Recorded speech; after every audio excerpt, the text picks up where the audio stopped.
श्री गणेशाय नमः। अथ श्री नारायण स्तोत्रम्। नारायणाय नलिनायतलोचनाय नाथाय पत्रस्थनायकवाहनाय नालीकसद्मरमणीयभुजान्तराय नव्याम्बुदाभरुचिराय नमः परस्मै। नमो वासुदेवाय लोकानुग्रहकारिणे धर्मस्य स्थापनार्थाय यथेच्छवपुषे नमः। सृष्टिस्थित्यनुपसंहारान् मनसा कुर्वते नमः।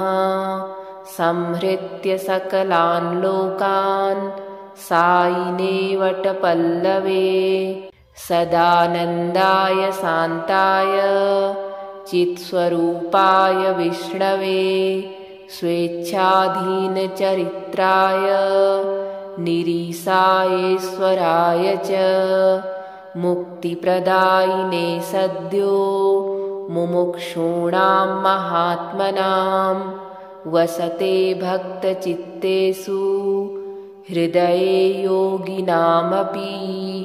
चराचरमिदं कृत्स्नं तेजसा व्याप्य तिष्ठते विश्वाधिकाय महतो महतेणोरणीयसे।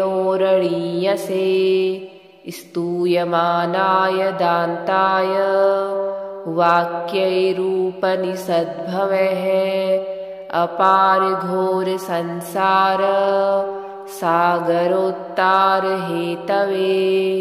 नमस्ते लोकनाथाय लोकातीताय ते नमः।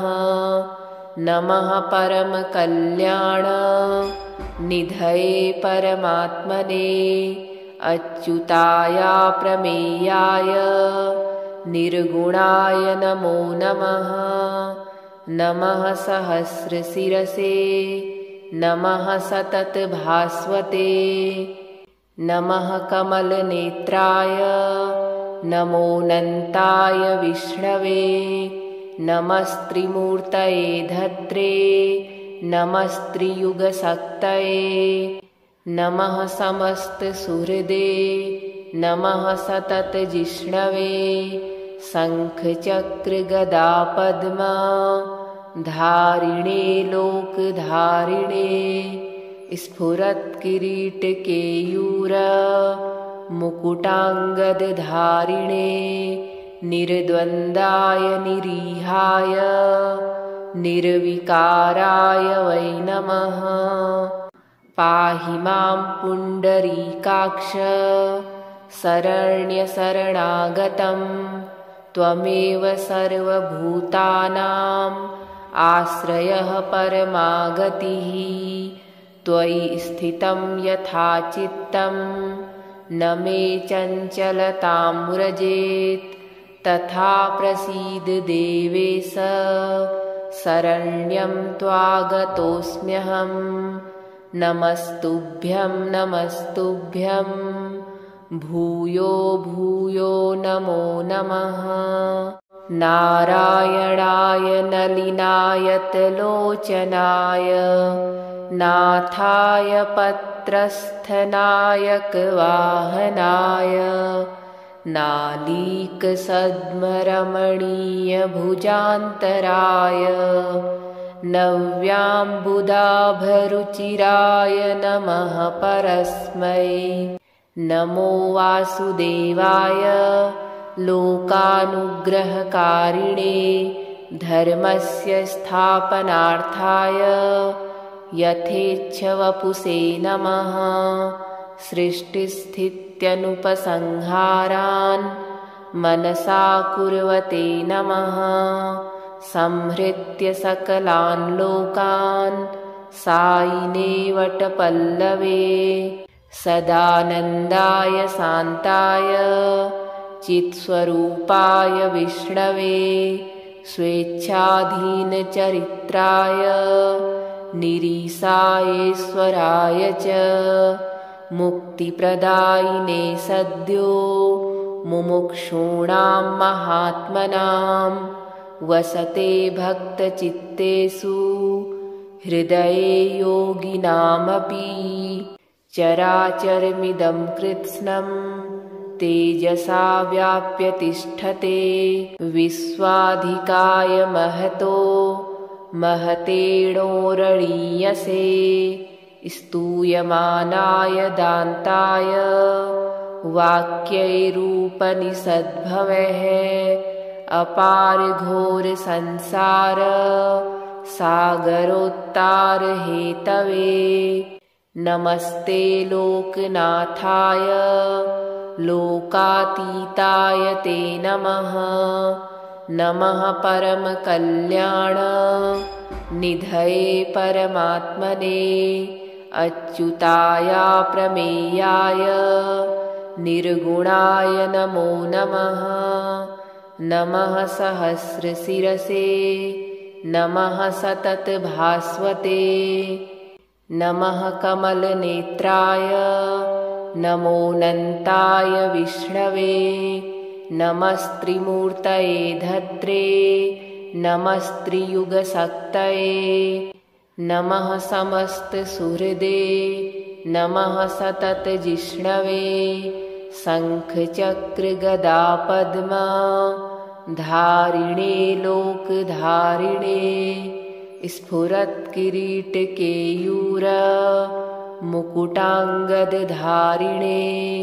निर्द्वन्द्वाय निरीहाय निर्विकाराय वै नमः पाहि मां पुण्डरीकाक्ष शरण्यशरणागतं त्वमेव सर्वभूतानाम् आश्रयः परमागतिः त्वयि स्थितं यथा चित्तं न मे चञ्चलतां व्रजेत् तथा प्रसीद देवेश शरण्यं त्वागतोऽस्म्यहं नमस्तुभ्यं नमस्तुभ्यं भूयो भूयो नमो नमः नारायणाय नलिनायतलोचनाय नाथाय पत्रस्थनायकवाहनाय नालीकसद्मरमणीयभुजान्तराय नव्याम्बुदाभरुचिराय नमः परस्मै नमो वासुदेवाय लोकानुग्रहकारिणे धर्मस्य स्थापनार्थाय यथेच्छवपुषे नमः सृष्टिस्थित्यनुपसंहारान् मनसा कुर्वते नमः संहृत्य सकलान् लोकान् सायिने वटपल्लवे सदानन्दाय शान्ताय चित्स्वरूपाय विष्णवे स्वेच्छाधीनचरित्राय निरीसायेश्वराय च मुक्तिप्रदायिने सद्यो मुमुक्षूणां महात्मनां वसते भक्तचित्तेषु हृदये योगिनामपि चराचरमिदं कृत्स्नं तेजसा व्याप्य तिष्ठते विश्वाधिकाय महतो महतेणोरणीयसे स्तूयमानाय दान्ताय वाक्यैरूपनिषद्भवः अपार घोर संसार सागरोत्तारहेतवे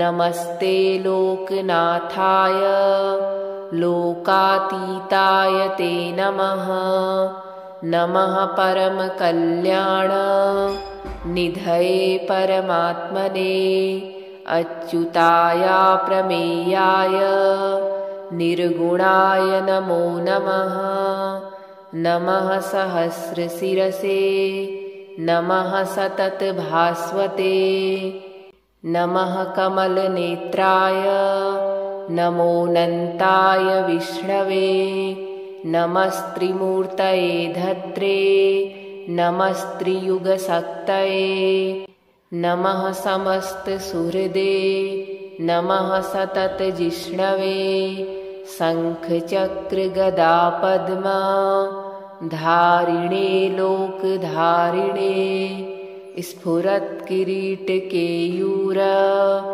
मुकुटाङ्गदधारिणे निर्द्वन्द्वाय निरीहाय निर्विकाराय वै नमः पाहि मां पुण्डरीकाक्ष शरण्यशरणागतं त्वमेव सर्वभूतानाम् आश्रयः परमागतिः त्वयि स्थितं यथा चित्तं न मे चञ्चलतां व्रजेत् तथा प्रसीद देवेश शरण्यं त्वागतोऽस्म्यहं नमस्तुभ्यं नमस्तुभ्यं भूयो भूयो नमो नमः नारायणाय नलिनायतलोचनाय नाथाय पत्रस्थनायकवाहनाय नालीकसद्मरमणीयभुजान्तराय नव्याम्बुदाभरुचिराय नमः परस्मै नमो वासुदेवाय लोकानुग्रहकारिणे धर्मस्य स्थापनार्थाय यथेच्छवपुषे नमः सृष्टिस्थित्यनुपसंहारान् मनसा कुर्वते नमः संहृत्य सकलान् लोकान् सायिने वटपल्लवे सदानन्दाय शान्ताय चित्स्वरूपाय विष्णवे स्वेच्छाधीनचरित्राय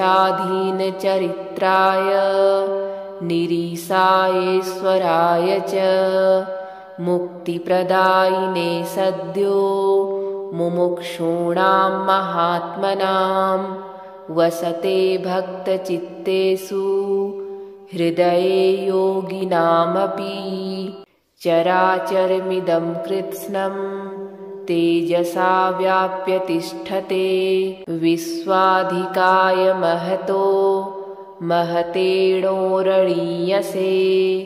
स्तूयमानाय दान्ताय वाक्यैरूपनिषद्भवः अपार घोर संसार सागरोत्तारहेतवे नमस्ते लोकनाथाय लोकातीताय ते नमः नमः परमकल्याण निधये परमात्मने अच्युताय प्रमेयाय निर्गुणाय नमो नमः नमः सहस्रशिरसे नमः सततभास्वते नमः कमलनेत्राय नमोऽनन्ताय विष्णवे नमस्त्रिमूर्तये धत्रे नमस्त्रियुगशक्तये नमः समस्तसुहृदे नमः सततजिष्णवे शङ्खचक्रगदापद्मा धारिणे लोकधारिणे स्फुरत्किरीटकेयूर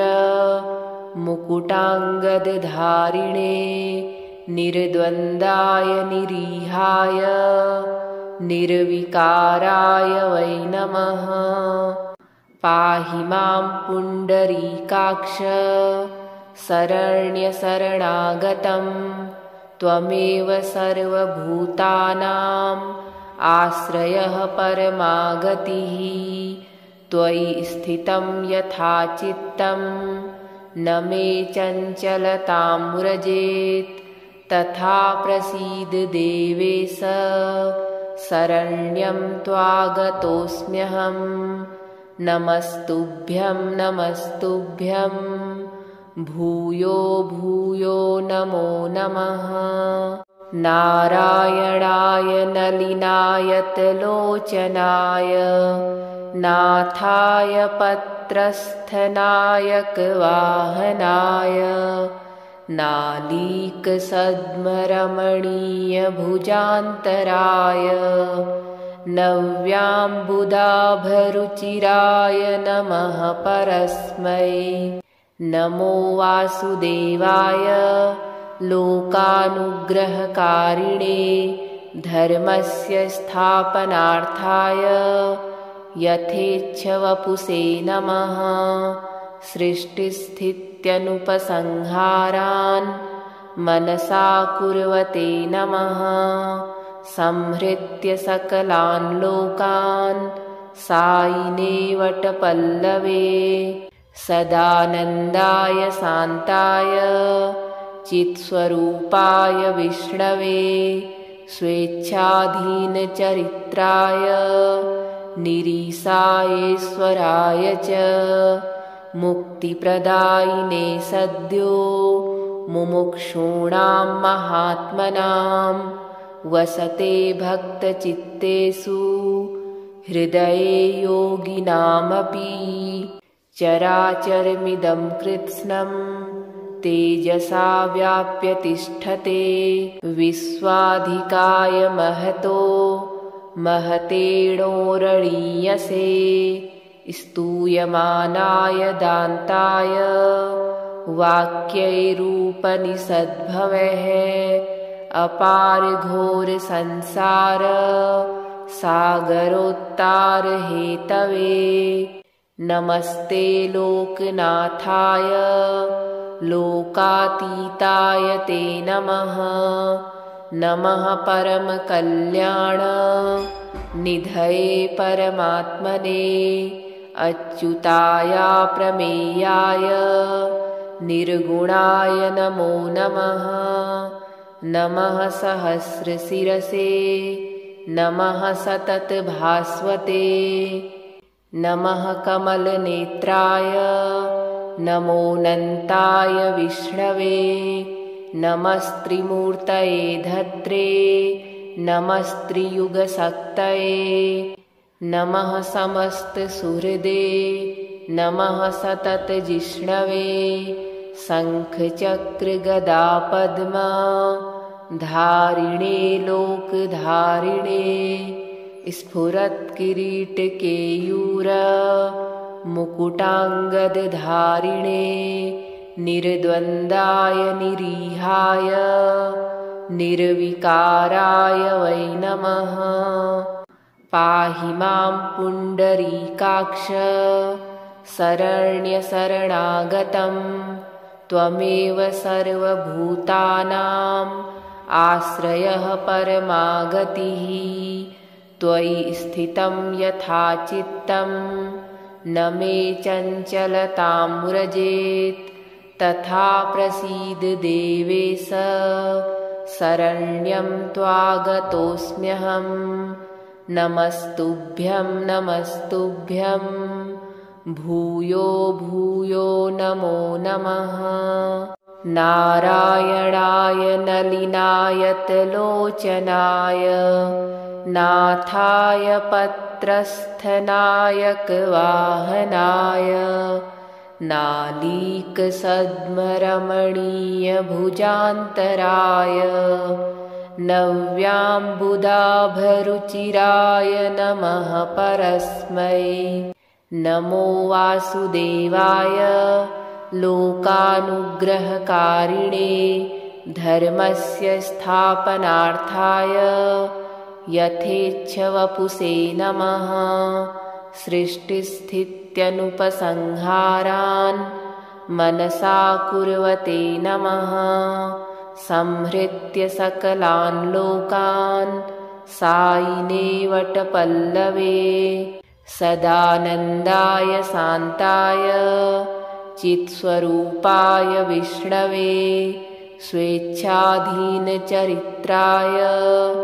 निरीसायेश्वराय च मुक्तिप्रदायिने सद्यो मुमुक्षूणां महात्मनां वसते भक्तचित्तेषु हृदये योगिनामपि चराचरमिदं कृत्स्नं तेजसा व्याप्य तिष्ठते विश्वाधिकाय महतो महतेणोरणीयसे स्तूयमानाय दान्ताय वाक्यैरूपनिषद्भवः अपार घोर संसार सागरोत्तारहेतवे नमस्ते लोकनाथाय लोकातीताय ते नमः नमः परमकल्याण निधये परमात्मने अच्युताय प्रमेयाय निर्गुणाय नमो नमः नमः सहस्रशिरसे नमः सततभास्वते नमः कमलनेत्राय नमोऽनन्ताय विष्णवे नमस्त्रिमूर्तये धत्रे नमस्त्रियुगशक्तये नमः समस्तसुहृदे नमः सततजिष्णवे शङ्खचक्रगदापद्मा धारिणे लोकधारिणे स्फुरत्किरीटकेयूर मुकुटाङ्गदधारिणे निर्द्वन्द्वाय निरीहाय निर्विकाराय वै नमः पाहि मां पुण्डरीकाक्ष शरण्यशरणागतं त्वमेव सर्वभूतानाम् आश्रयः परमागतिः त्वयि स्थितं यथा चित्तं न मे चञ्चलतां व्रजेत् तथा प्रसीद देवेश शरण्यं त्वागतोऽस्म्यहं नमस्तुभ्यं नमस्तुभ्यं भूयो भूयो नमो नमः नारायणाय नलिनायतलोचनाय नाथाय पत्रस्थनायकवाहनाय नालीकसद्मरमणीयभुजान्तराय नव्याम्बुदाभरुचिराय नमः परस्मै नमो वासुदेवाय लोकानुग्रहकारिणे धर्मस्य स्थापनार्थाय यथेच्छवपुषे नमः सृष्टिस्थित्यनुपसंहारान् मनसा कुर्वते नमः संहृत्य सकलान् लोकान् सायिने वटपल्लवे सदानन्दाय शान्ताय चित्स्वरूपाय विष्णवे स्वेच्छाधीनचरित्राय निरीसायेश्वराय च मुक्तिप्रदायिने सद्यो मुमुक्षूणां महात्मनां वसते भक्तचित्तेषु हृदये योगिनामपि चराचरमिदं कृत्स्नं तेजसा व्याप्य तिष्ठते विश्वाधिकाय महतो महतेणोरणीयसे स्तूयमानाय दान्ताय वाक्यैरूपनिषद्भवः अपार घोर संसार सागरोत्तारहेतवे नमस्ते लोकनाथाय लोकातीताय ते नमः नमः परमकल्याण निधये परमात्मने अच्युताय प्रमेयाय निर्गुणाय नमो नमः नमः सहस्रशिरसे नमः सततभास्वते नमः कमलनेत्राय नमोऽनन्ताय विष्णवे नमस्त्रिमूर्तये धत्रे नमस्त्रियुगशक्तये नमः समस्तसुहृदे नमः सततजिष्णवे शङ्खचक्रगदापद्मा धारिणे लोकधारिणे स्फुरत्किरीटकेयूर मुकुटाङ्गदधारिणे निर्द्वन्द्वाय निरीहाय निर्विकाराय वै नमः। पाहि मां पुण्डरीकाक्ष शरण्यशरणागतं त्वमेव सर्वभूतानाम् आश्रयः परमागतिः। त्वयि स्थितं यथा चित्तं न मे चञ्चलतां व्रजेत् तथा प्रसीद देवेश शरण्यं त्वागतोऽस्म्यहम्। नमस्तुभ्यं नमस्तुभ्यं भूयो भूयो नमो नमः। नारायणाय नलिनायतलोचनाय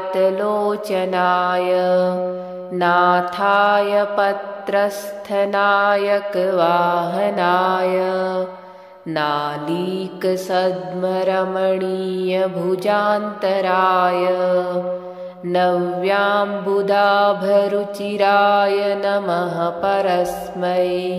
नमो वासुदेवाय लोकानुग्रहकारिणे धर्मस्य स्थापनार्थाय यथेच्छवपुषे नमः। सृष्टिस्थित्यनुपसंहारान् मनसा कुर्वते नमः। संहृत्य सकलान् लोकान् सायिने वटपल्लवे सदानन्दाय शान्ताय चित्स्वरूपाय विष्णवे स्वेच्छाधीनचरित्राय निरीशायेश्वराय च मुक्तिप्रदायिने सद्यो मुमुक्षूणां महात्मनां वसते भक्तचित्तेषु हृदये योगिनामपि। चराचरमिदं कृत्स्नं तेजसा व्याप्य तिष्ठते विश्वाधिकाय महतो महतेणोरणीयसे। स्तूयमानाय दान्ताय वाक्यैरूपनिषद्भवः अपार घोर संसार सागरोत्तार हेतवे। नमस्ते लोकनाथाय लोकातीताय ते नमः। नमः परमकल्याण निधये परमात्मने अच्युताय प्रमेयाय निर्गुणाय नमो नमः। नमः सहस्रशिरसे नमः सततभास्वते नमः कमलनेत्राय नमोऽनन्ताय विष्णवे नमस्त्रिमूर्तये धत्रे नमस्त्रियुगशक्तये नमः समस्तसुहृदे नमः सततजिष्णवे शङ्खचक्रगदापद्मा धारिणे लोकधारिणे स्फुरत्किरीटकेयूर मुकुटाङ्गदधारिणे निर्द्वन्द्वाय निरीहाय निर्विकाराय वै नमः। पाहि मां पुण्डरीकाक्ष शरण्यशरणागतं त्वमेव सर्वभूतानाम् आश्रयः परमागतिः। त्वयि स्थितं यथा चित्तं न मे चञ्चलतां व्रजेत् तथा प्रसीद देवेश शरण्यं त्वागतोऽस्म्यहम्।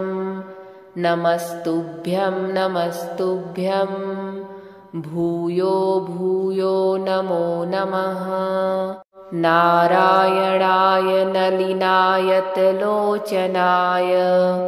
नाथाय पत्रस्थनायकवाहनाय नालीकसद्मरमणीयभुजान्तराय नव्याम्बुदाभरुचिराय नमः परस्मै। नमो वासुदेवाय लोकानुग्रहकारिणे धर्मस्य स्थापनार्थाय यथेच्छवपुषे नमः। सृष्टिस्थित्यनुपसंहारान् मनसा कुर्वते नमः। संहृत्य सकलान् लोकान् सायिने वटपल्लवे सदानन्दाय शान्ताय चित्स्वरूपाय विष्णवे स्वेच्छाधीनचरित्राय निरीसायेश्वराय च मुक्तिप्रदायिने सद्यो मुमुक्षूणां महात्मनां वसते भक्तचित्तेषु हृदये योगिनामपि। चराचरमिदं कृत्स्नं तेजसा व्याप्य तिष्ठते विश्वाधिकाय महतो महतेणोरणीयसे स्तूयमानाय दान्ताय वाक्यैरूपनिषद्भवः अपार घोर संसार सागरोत्तारहेतवे। नमस्ते लोकनाथाय लोकातीताय ते नमः। नमः परमकल्याण निधये परमात्मने अच्युताय प्रमेयाय निर्गुणाय नमो नमः।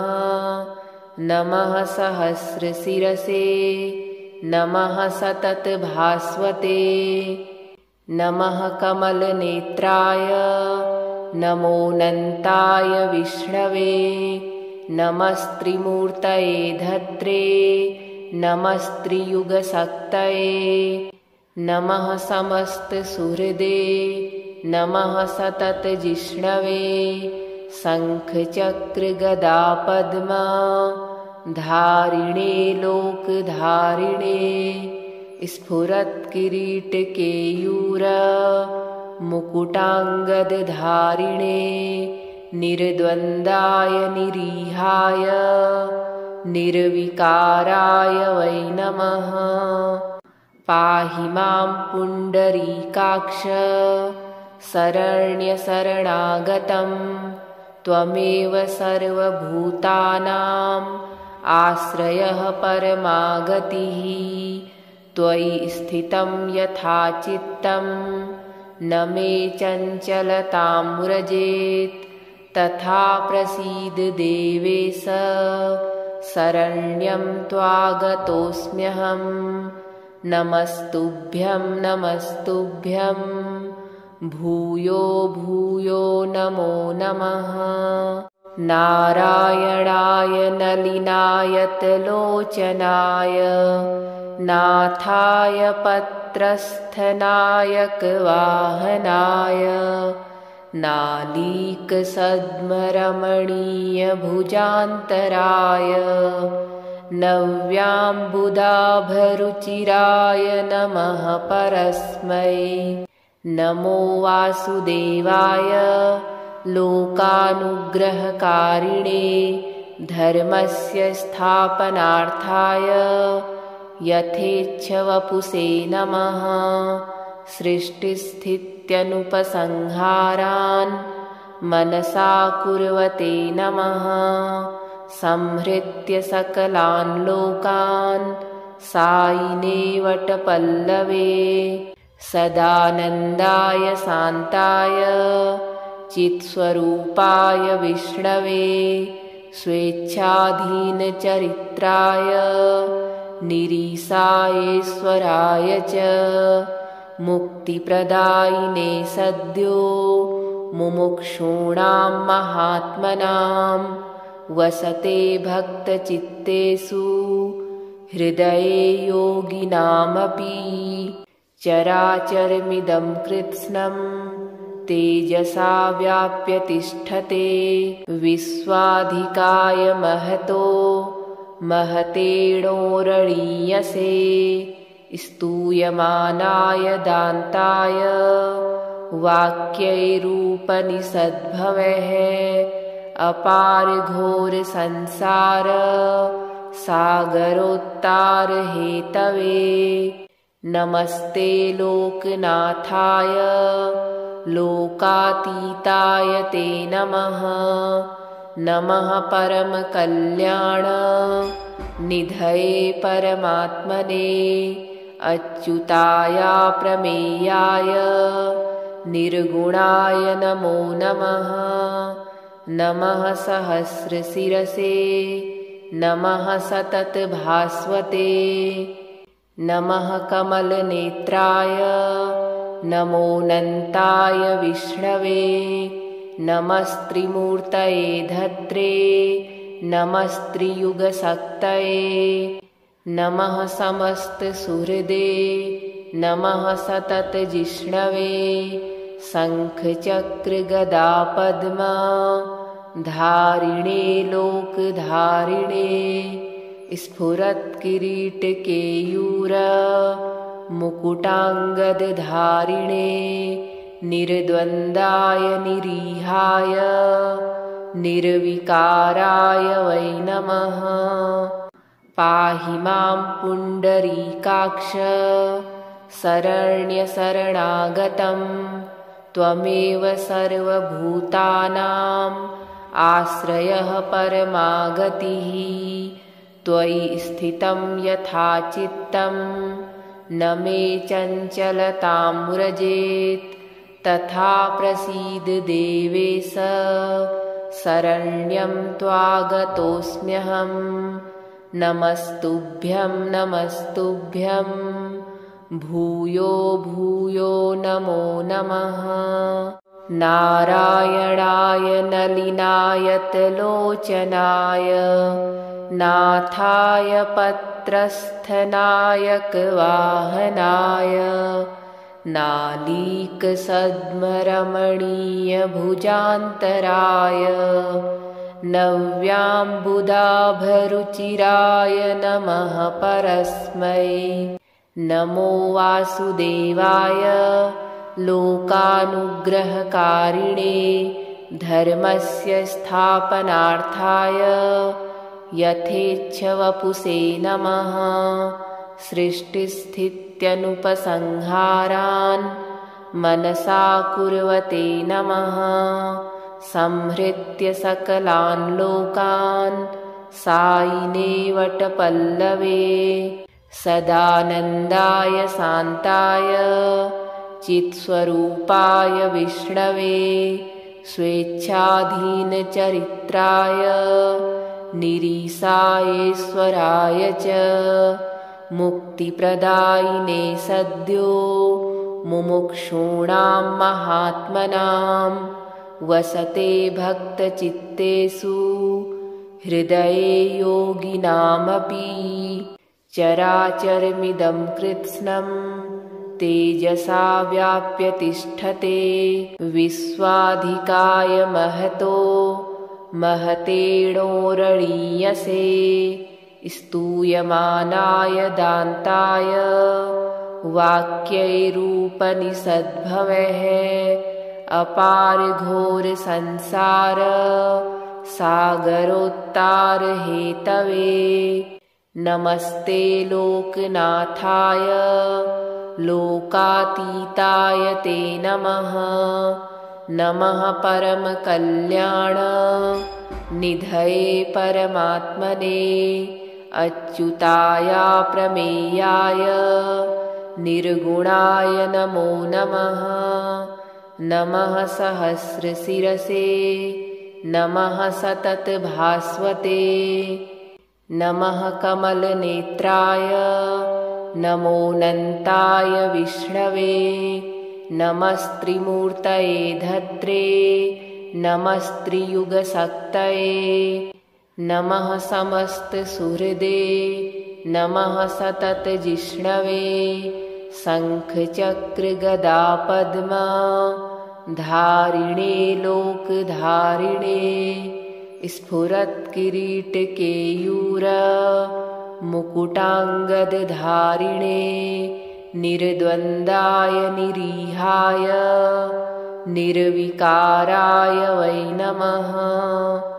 पाहि मां पुण्डरीकाक्ष शरण्यशरणागतं त्वमेव सर्वभूतानाम् आश्रयः परमागतिः। त्वयि स्थितं यथा चित्तं न मे चञ्चलतां व्रजेत् तथा प्रसीद देवेश शरण्यं त्वागतोऽस्म्यहं। नमस्तुभ्यं नमस्तुभ्यं भूयो भूयो नमो नमः।